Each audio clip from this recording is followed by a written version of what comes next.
Je n'ai rien fait de mal. 2 ans après la disparition de Delphine Jubilard, survenue dans la nuit du 15 au 16 décembre 2020 à Cagnac-les-Mines, son mari continue de clamer son innocence. Mis en examen pour meurtre sur conjoint depuis juin 2021, mais toujours présumé innocent, le principal suspect dans l'affaire retrouvera son domicile pour rejouer le soir du drame. Une reconstitution à laquelle ses avocats Maître Franck, Martin et Allary vont le préparer psychologiquement en lui rendant visite à la prison de Cesse, à quelques kilomètres de Toulouse, indique Le Figaro ce vendredi 2 décembre. Une rencontre au cours de laquelle il devrait le conseiller sur l'attitude à adopter au moment de rejouer ce qui se serait passé la nuit de la disparition de son épouse.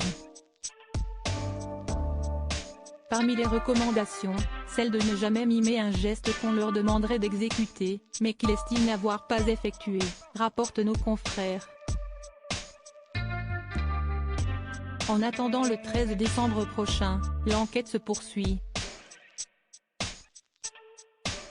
Lors de son dernier interrogatoire, Cédric Jubilard a dû s'exprimer sur la paire de lunettes de sa compagne retrouvée disloquée et endommagée.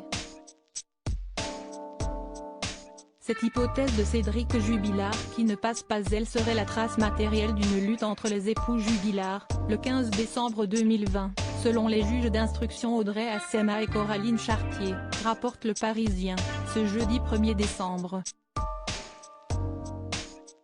Elle les a peut-être fait tomber, moi je ne sais pas. Elle a peut-être marché dessus, je n'en sais rien, s'est-il défendu.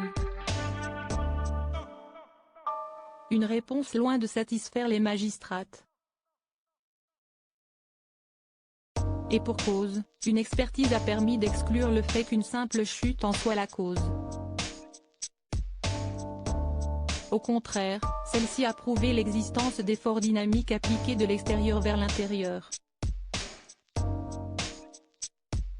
Pour que ces efforts aient provoqué la rupture constatée de la monture, l'énergie minimale nécessaire a été estimée à 83 joules, soit l'énergie cinétique d'une masse de 5 kg projetée à 21 km/h, apprend-on.